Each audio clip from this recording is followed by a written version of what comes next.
What were the pros and cons of Matt Quatraro's 2024 season as manager of the Royals? We'll talk about it in this edition of Locked On Royals.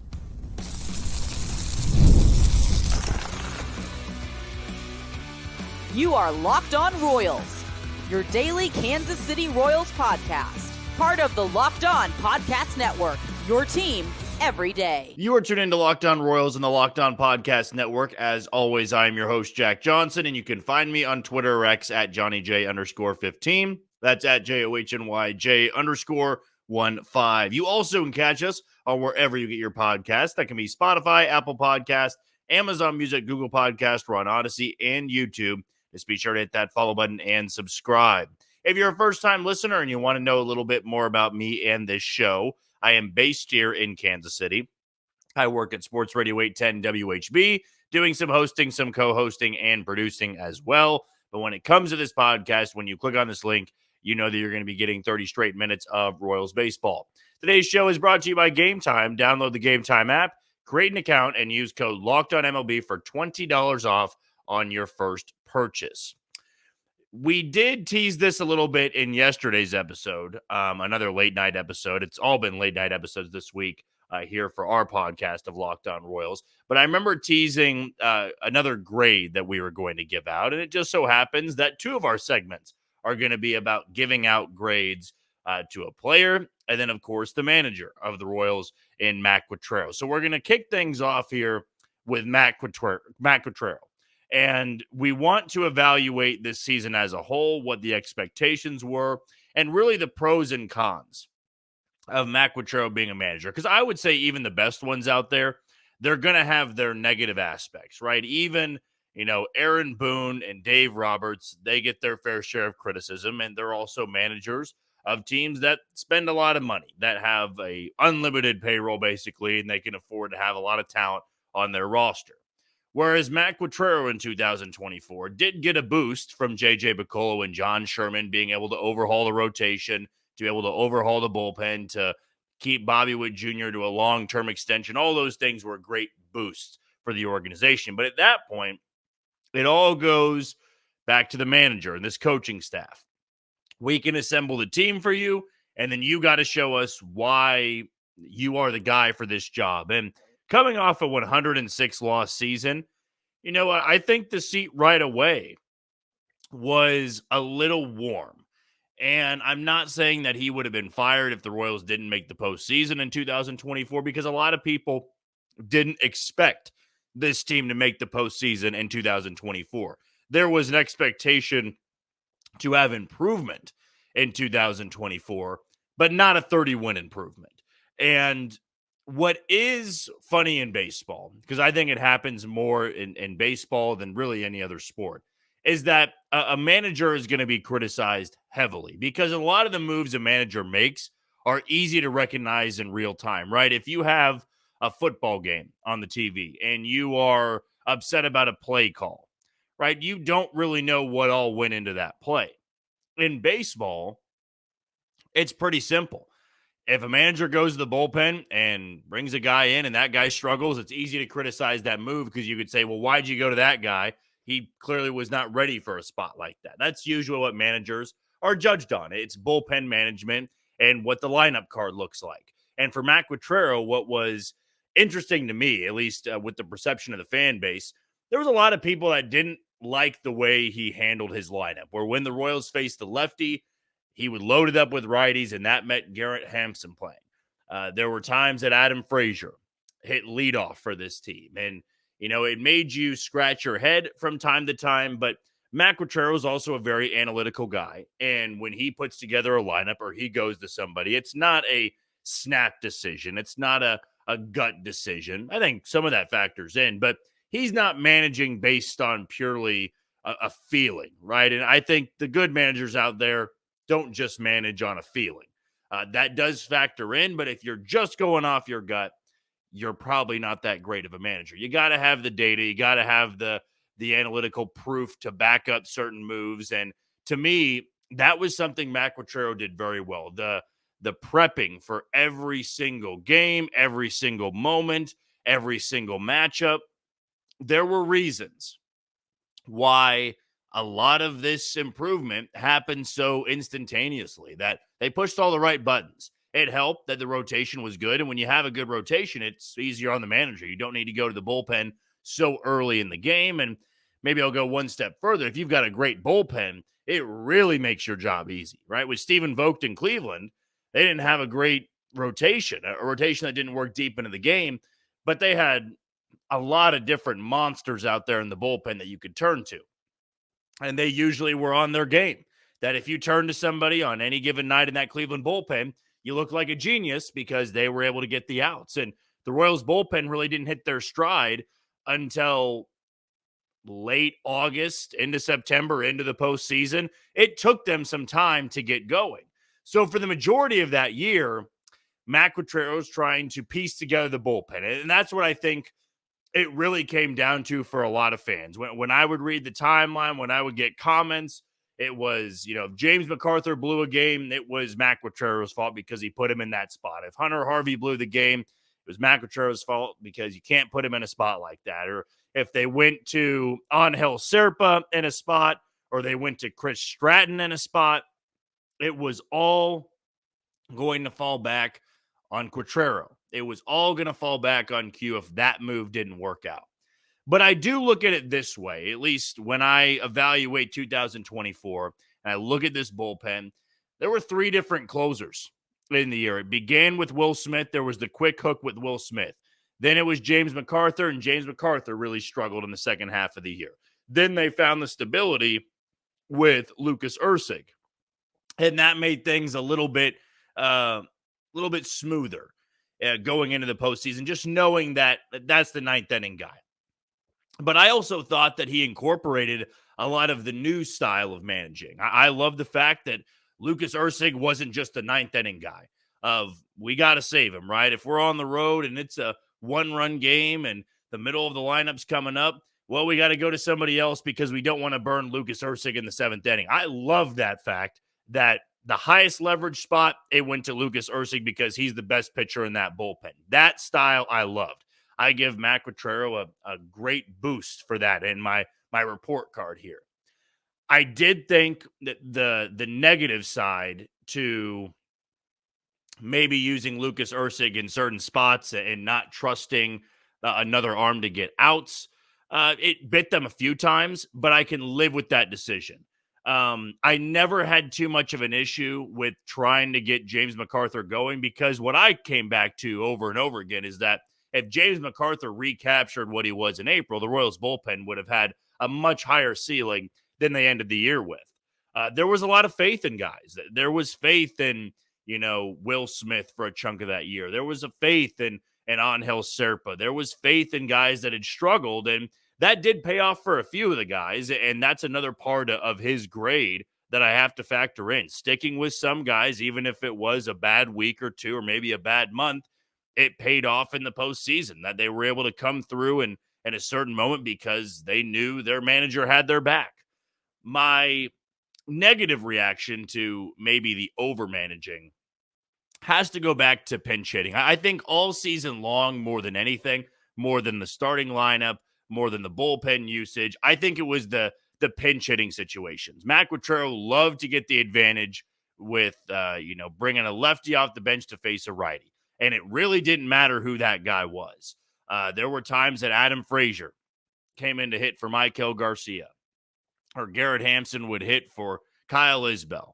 And yeah, I think you would look at the numbers lefty on lefty against, with Kyle Isbell, with MJ Melendez. They weren't good numbers, but at times I thought there was a little bit of the over-managing. But hey, when you eat, breathe, drink, sleep baseball, you know a lot more than I do. You know a lot more than the average fan. So some of those moves did work out, but at times I did think early on in the game there might have been that over-managing of pinch hitting guys that just weren't that great of hitters. But, we saw in the postseason, Garrett Hampson came through a couple times when the Royals started him in New York. That paid off. That's a genius move.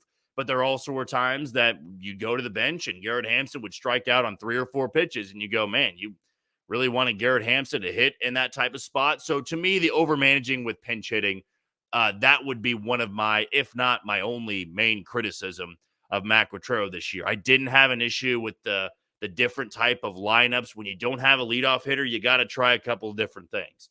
There really were only 3 consistent bats in that lineup all season long.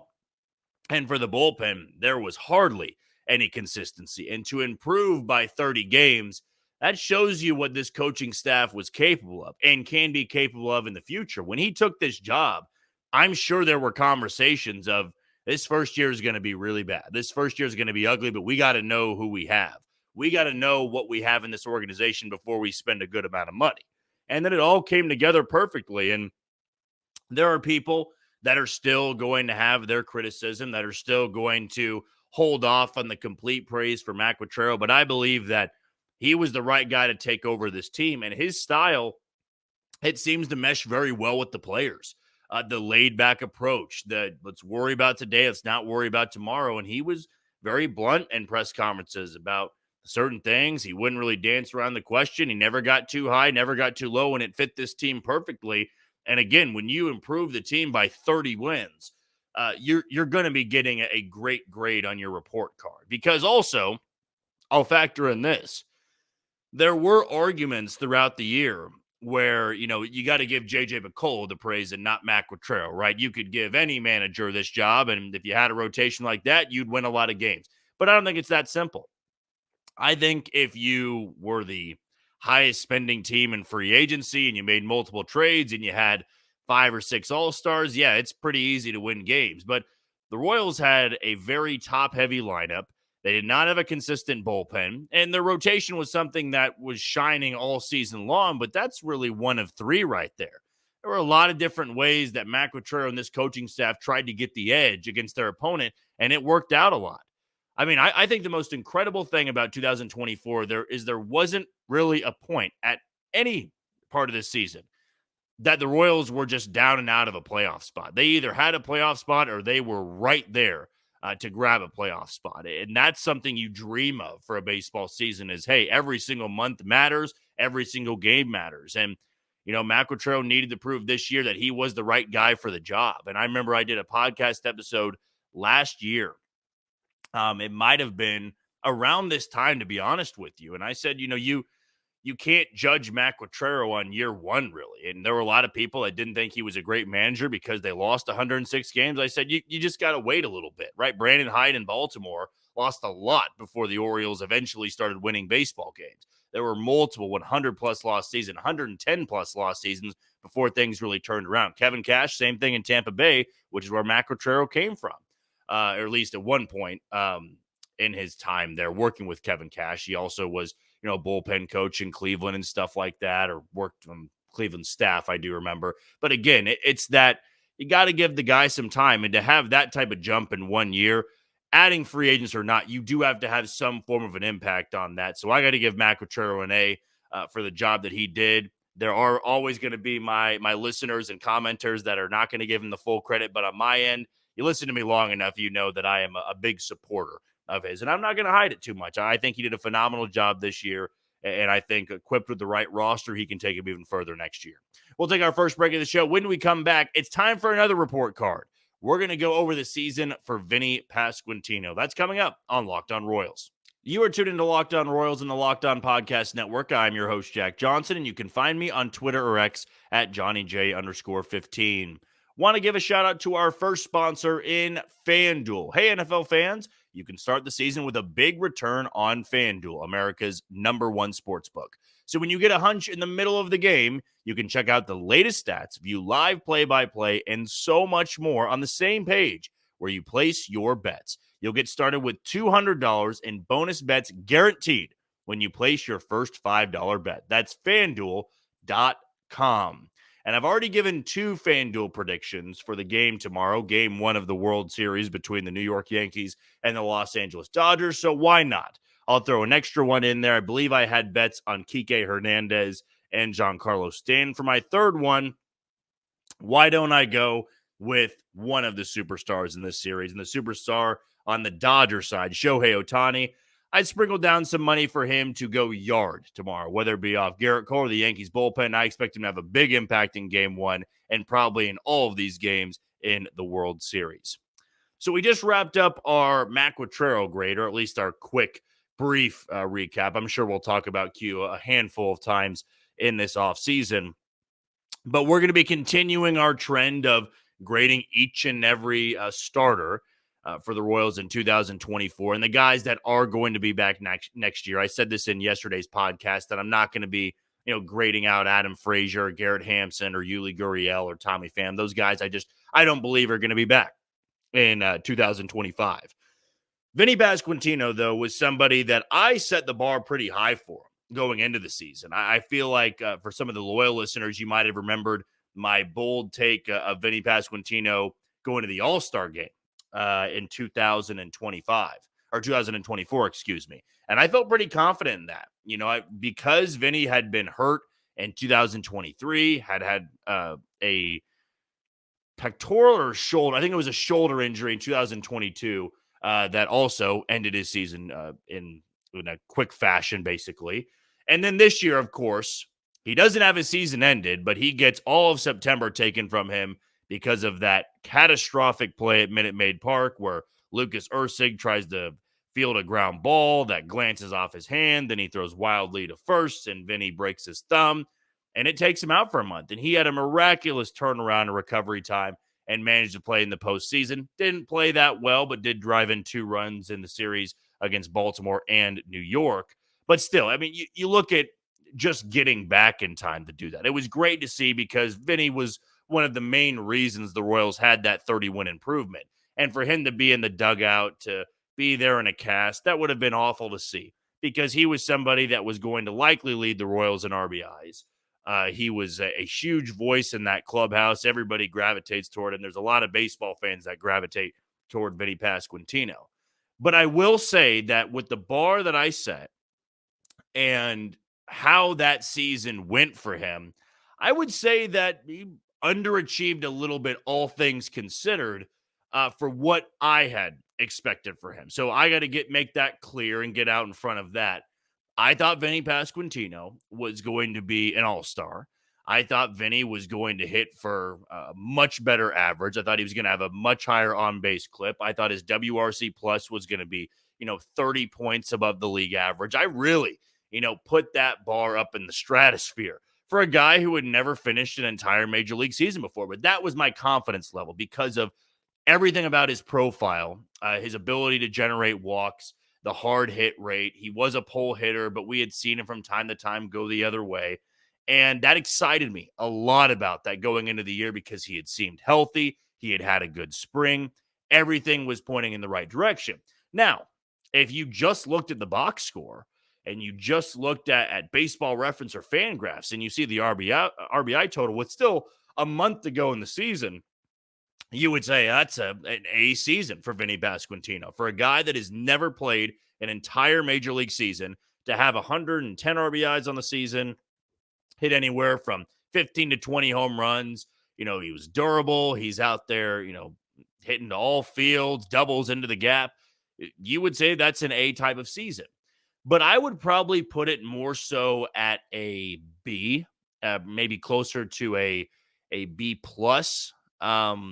But I'll probably stay pretty firm on like an 85% if you're getting a grade back in school. I'd put it right there at a B because I do believe the one part of his game that I was really let down by was the lack of walks. I thought he could be somebody that would lead the team in walks, have anywhere from a 12 to 14% walk rate, and he just didn't really have that. And there were multiple times in the season where he went through a bad slump. And there was a lot of pressing. There was a lot of swinging outside the zone. And that's not his game. He is somebody that has a great eye at the plate. He's got control of the zone. And when he was red hot, he had that. But there was that streakiness that I thought led to at least a few points drop down on this grade, or led to those points being counted off on this final report card for Vinnie Pasquantino. I just thought he was destined to do more offensively, more than just driving a lot of runs, right? Because he drove in a lot of runs because Bobby Witt Jr. was sitting right ahead of him. But I do think next year, assuming he stays healthy, you can have a better season than that. I think Vinnie Pasquantino is going to get to an all-star game at some point in his career, and he doesn't need to be great defensively over at first base. But if you're not going to be great defensively over at first base, you got to do better than just maybe driving in 110 runs. That's great. Driving in a lot of runs is always going to be appreciated in a lineup like Kansas City's.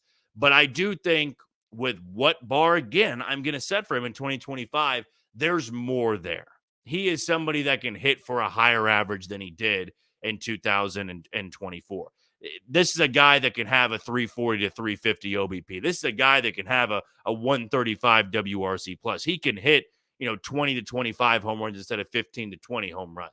He's got that type of upside, and he's a main part of this lineup. He's a key cog. And when you are that key cog, you have to have a more well-rounded statistical season offensively. He's somebody that's kind of that rarity of can walk a lot and doesn't strike out a lot. And at times when he was slumping, he had that issue. And then, some people wanted to pile on in the postseason about him not being that good and they needed to bench him. He didn't get a rehab time, really. He didn't get a rehab assignment, I should say. He went from just trying to get back, get healthy, make sure everything was good to go, and then he had to face the best of the best in the postseason. He's got to face Corbin Bird. He's got to face Zach Eflin. He's got to face Garrett Cole, Carlos Rodon, and Clark Schmidt, and then Garrett Cole again.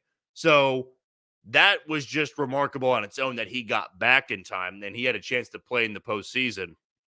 But I would say, one thing that's going to be on my mind going into 2025 is, can he stay healthy all year? And what's so frustrating, I'm sure, for him is that this wasn't a muscle pull. This wasn't a strain. This was a freak play that took out two Royals players and lost them the lead in that 4-game series in Houston where the Royals got swept. It's just a freak play. And that was something that sidelined him for the better part of a month to a month and a half. But I'll probably give him a B for 2024. There were good aspects to him offensively, but if you're not going to be that great at first base, if you're going to be average to slightly below average, you got to have even more pop. You got to be able to get on base at a higher clip, walk a little bit more. And the Royals are going to need that. Absolutely going to need that from the 3-hole in 2025. It can't be the same, in my opinion, or be a step back, because this Royals lineup has to have some level of consistency. And he's one of those guys that can set the tone for that. If you always know that, hey, this guy's going to get on base maybe better than anybody in this lineup, it sets the tone for the rest of the hitters in that lineup. So to me, still a really good season. I think a B is a fine grade for him, but missing the time, having the struggles at certain parts of the season where there were extended slumps, I'm just going to knock it down a few pegs there. If you don't agree with me, I would love to hear what grade you would give Vinnie Pasquantino for his 2024 season. Okay, we're going to take our final break of the show. When we come back, I've gotten a couple of questions on who the Royals' late inning guys will be and what they should do with Chris Bubich and what they should do with Hunter Harvey. Well, I thought I would just give you guys my answer, and that's coming up next on Locked On Royals. You are tuned into Locked On Royals and the Locked On Podcast Network. I'm your host, Jack Johnson. You can find me on Twitter or X at JohnnyJ_15.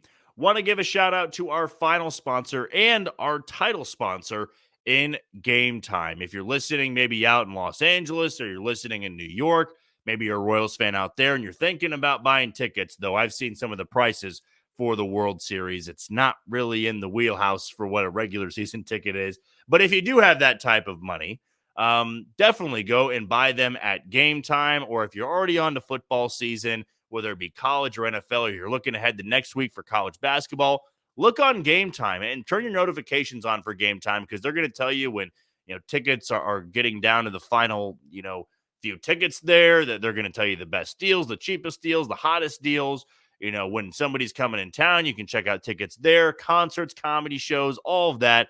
They're just going to have you covered there. It's so fun to use Gametime and buy tickets there. So download the app and use our code LOCKEDONMLB for $20 off on your first purchase. Those terms apply. So again, create the account and use code LOCKEDONMLB for $20 off. Go download Gametime today. Last minute tickets, lowest price guaranteed.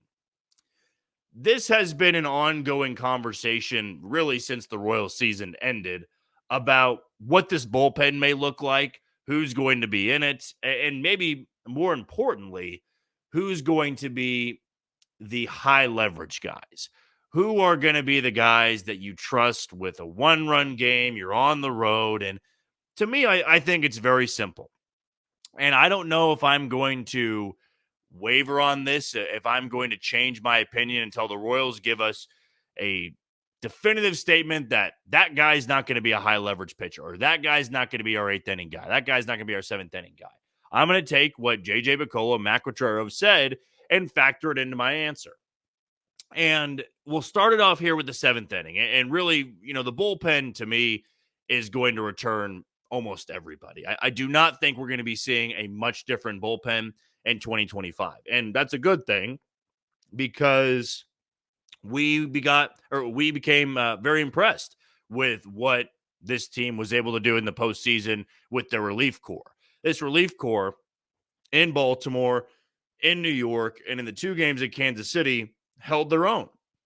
They had a 2.16 ERA. Yeah, they struggled with command at times, but that was because, the Yankees were so good at drawing walks. Against Baltimore, they were flawless, and they had to trust guys that weren't really the lockdown guys at any point in 2024. They had guys that caught fire in September and were able to carry that momentum into the postseason.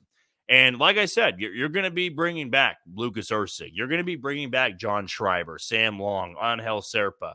Hunter Harvey's going to be back. Chris Bubich, Daniel Lynch. I mean, Carlos Hernandez could be back. Steven Cruz could be added to that bullpen. So you're going to be seeing a lot of the same names. And I think that's a good thing, because you can focus your money to the lineup, which we've already talked about in a handful of episodes since the season ended. But for those out there wondering what the 7th, 8th, and 9th inning are going to look like, I think it's pretty simple for the most part who's going to be in that circle of trust. I don't think it's going to be an HDH situation where you look at, getting the final 9 outs and it's this guy, and this guy. If that guy can't go, well, then we're just going to get a little bit more creative with those final 9 outs. We know that Lucas Ursig is going to have the same role that he did in 2024. He's going to be the guy that is hopefully getting the ball in the 9th inning. But if there is a scenario, if there is a situation where he needs to come in the 7th, or he needs to come in the 6th, that's a possibility still. That's how I think he's going to be utilized, as long as he's a Royal and as long as he is still a elite back-end arm. I mean, he's the fireman, right? You don't need to worry about the 9th inning if the game might be decided in the 6th or the 7th. What can help the Royals is somebody emerging as an elite back-end arm that can take that spot and get out of a jam in the 6th inning and the 7th inning. But I think Lucas Ursig will be this team's closer. They would love to give him the ball in the 9th, but if he has to come in earlier, he has to come in earlier. I think the 8th inning is going to be Chris Bubich, assuming the matchups work out well. I know a lot of people have been asking if he's going to jump to the rotation. I view it this way, and I said this in one of our segments, I think earlier this week. Chris Bubich found a home in that bullpen. This is the best that Chris Bubich has ever looked. I'm not really interested in making him the 5th starter, and I don't think it's as easy as saying, well, he was great in the bullpen. That's going to translate to the rotation, right? All we have of Chris Bubich being good in the rotation was the few starts he had in April of 2023. You got an extended look at Chris Bubich in the postseason, and he was the 8th inning guy, and he was successful in that role. And this is as good as he's ever looked. In my personal opinion, I don't think you mess with that. I don't think you mess with Daniel Lynch going back to the rotation. When a guy shows you that they can be that good in the bullpen, I don't think there's a need to move him back to the rotation. So I think Chris Bubich should be that guy right behind Ursig, who's the trustworthy one, who's the high leverage guy. Then you get to the 7th inning. Matt Quatraro and J.J. Picollo at the end of the season press conference said Hunter Harvey was somebody that could be the 8th and the 9th inning guy as well. So that screams to me they feel like he's going to bounce back. He's going to be much better in 2025 than he was for the Royals in his short time before the back injury. And I would expect Hunter Harvey to have a good bounce back year. He was very overused in Washington. I don't think he was completely healthy when he got to Kansas City, and it showed. But that stuff is lights out. That is a good arsenal to have in the 7th or the 8th inning, and I could see Hunter Harvey being plugged into one of those spots, whether it be the 7th, 8th, or 9th. Then you get to more of the matchup guys. John Schreiber will be a 7th, 8th inning guy all season long. And if he looks like what he did in the postseason and in September, which was starting to sit 94, 95, had much better command, had a great slider to pair with that fastball, I got no issue going to John Schreiber and a lot of high leverage spots for next year. If it's lefties coming up, I would expect somebody like Angel Serpa to be that guy, even over somebody like Sam Long. I think that if Angel Serpa can really locate that sinker well next year with the velocity, he can be one of your go-to guys. You know, 6th, 7th inning, first guy that comes in after the starter. I think it's a great idea to dream about because Angel Serpa really found his groove after he got recalled from Omaha. So those feel like the likeliest options to me. I think James McArthur will be back as well, but I don't see him being one of the high leverage guys that the Royals would turn to if everybody's fresh. I think that he might pitch some 7th innings, some 8th innings, assuming that he does have a bounce back year. But if everybody's healthy and everybody's, fresh for a certain game, a 1-run game, I wouldn't see him getting a spot over John Schreiber, getting the inning over Hunter Harvey. I think that those guys are going to remain consistent, and James McArthur might be coming in more and maybe of what a role that Chris Stratton had last year, maybe in the role that Will Smith had, where need to eat an inning or two in the 5th inning. Or maybe you're down by 3 in the 9th and you bring him in to get those final 3 outs. And I think if he does bounce back, you've got another weapon there that could really have a solid season. But he's got to show us it first. We can dream about the stuff that James McArthur has and the good version of James McArthur, but he's got to show it. But right now, I wouldn't see him as a high leverage guy. The ones I listed, those are who I think would be the options to get those final 9 outs for the Royals in 2025. Well, that's going to do it for another edition of Locked On Royals and the Locked On Podcast Network. I've been your host, Jack Johnson. You can always find me on Twitter or X at JohnnyJ_15.